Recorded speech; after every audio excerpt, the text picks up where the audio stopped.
Bonjour à tous et à toutes les amis. Je suppose que comme moi-même, cette vidéo ne vous a pas laissé indifférent. Elle vous a montré le poids du système dans lequel on est emprisonné. En France, on vit dans une logique diplômante. Je vais à l'école pour préparer des diplômes et ces diplômes me seront utiles de manière à pouvoir travailler. Écoutez, c'est ce que nous inculque aujourd'hui le système éducatif français qui prône souvent, on pourrait dire, le salariat au détriment de l'entrepreneuriat. Et même, je pourrais dire qu'au-delà du salariat, on est dans un système qui prône l'assistanat. Donc, le salariat est donc finalement la voie la plus naturelle choisie par beaucoup de personnes qui se disent, j'acquiers un salaire en mettant à disposition mon savoir-faire auprès de quelqu'un qui possède un système. Mais pourquoi finalement peu d'entre nous se disent, mais ce serait quand même bien que ce soit moi qui possède ce système? Tout simplement parce que l'entrepreneuriat revient finalement à sortir des chantiers battus du salariat. Et donc, contrairement à beaucoup d'autres pays européens ou internationaux dans lesquels l'entrepreneuriat est très publicité, on reste en fait en France dans un système où c'est plutôt le salariat qui est prôné, un système qui entretient des peurs et des tabous. Le premier tabou auquel je pense, c'est le tabou de l'argent. Observez autour de vous et regardez les questions qui vous embarrassent souvent des personnes. Première question, combien gagnes-tu de salaire? Et vous verrez que tout de suite, vous déstabilisez celui à qui vous posez cette question parce qu'il n'est pas habitué à ce qu'on lui parle d'argent et surtout pas combien il gagne. Deuxième question, que fais-tu de ton argent? Tu as fait des placements. Quel niveau de placement tu as réalisé? Là encore, vous allez attirer de l'embarras. Tu m'as dit que tu as fait un voyage avec toute ta famille il n'y a pas très longtemps. Tiens, combien il a coûté ce voyage? Une nouvelle question où vous attirez de l'embarras vers votre interlocuteur. En fait, la problématique centrale tient au fait qu'on a été moulé à gagner de l'argent à travers l'acquisition de revenus actifs. Je travaille, j'ai de l'argent. Je ne travaille pas, je n'ai pas de sous. Beaucoup d'entre vous vont me dire, oui, mais c'est logique. Écoutez, je vais être totalement d'accord avec vous si vous acceptez de considérer toutefois que cet argent que vous gagnez sera forcément toujours limité. Au-delà de ça, essayons de nous poser quelques autres questions. Je vous en propose trois. La première, est-ce que cet argent que vous gagnez vous suffit par rapport à tous vos objectifs et vos besoins futurs? Deuxièmement, combien de temps vous passez pour pouvoir acquérir ce revenu en étant, je pense notamment, salarié? Très probablement 35 heures minimum, voire même beaucoup plus. Voilà. Troisième question, est-ce que ce niveau de revenu que vous avez aujourd'hui va évoluer dans le temps? On ne sait pas. L'évolution est laissée à l'appréciation de celui qui possède le système. Sur un tout autre plan, il ne vous aura pas paru passer à la trappe, excusez-moi, j'en perds mes mots, que finalement, nous sommes dans une société de consommation, nous sommes dans une société dans laquelle la consommation est plébiscitée. Beaucoup de Français consomment énormément. Cette consommation peut avoir de réels travers lorsqu'elle est portée, lorsqu'elle est poussée à l'excès, et elle est souvent poussée à l'excès, entraînant et créant de nombreux drames. On retrouve beaucoup de familles endettées, beaucoup de familles sous l'assistanat financier, et donc ce ne sont pas des attitudes qui permettent de vivre de manière sereine. Fort heureusement, certains arrivent à épargner.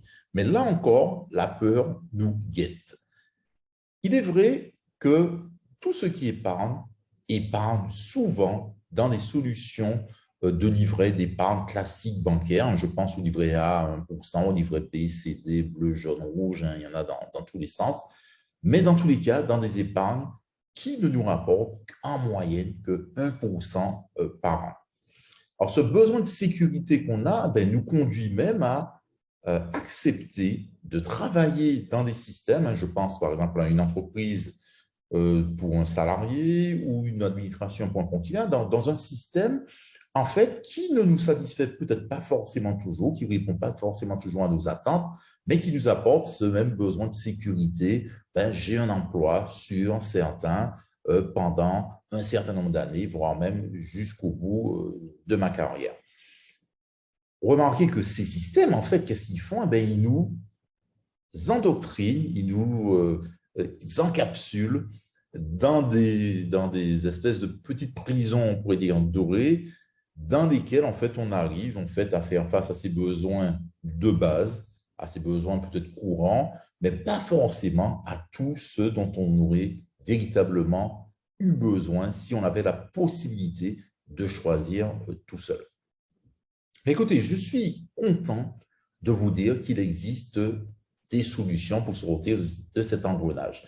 Et cette solution passe par le fait de prendre conscience qu'on n'est pas suffisamment éduqué financièrement. Il faut qu'on aille vers une élévation de son éducation financière. Et là, je ne vous parle pas d'éducation scolaire, je vous parle d'un apprentissage de la maîtrise de l'argent.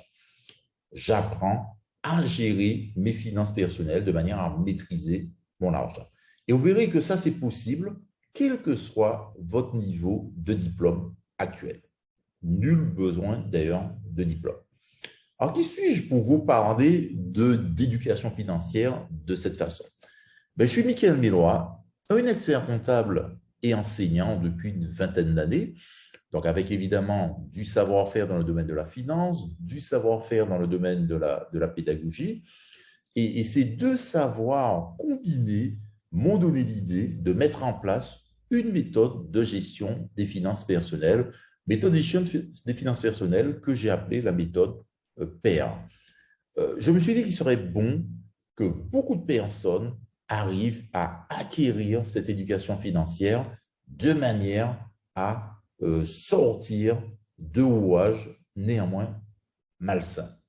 Cette méthode, je l'ai baptisée PER. Alors, pourquoi PER? 4 lettres qui vont vous montrer un peu où je veux aller. La lettre P, c'est le P de la prise de conscience. L'idée, dans un premier temps, d'avoir conscience du fait qu'on a une véritable carence en éducation financière et voir comment on peut l'améliorer et commencer à aborder énormément de thèmes dans le domaine de l'éducation financière. Elle sera toujours un parent faire cette éducation, mais au moins, vous serez déjà sur une très, très bonne voie. Une fois qu'on est éduqué financièrement, en tous les cas avec les concepts clés en tête, on peut se consacrer à l'autodiagnostic de sa situation. Donc, d'où le A de la méthode PER.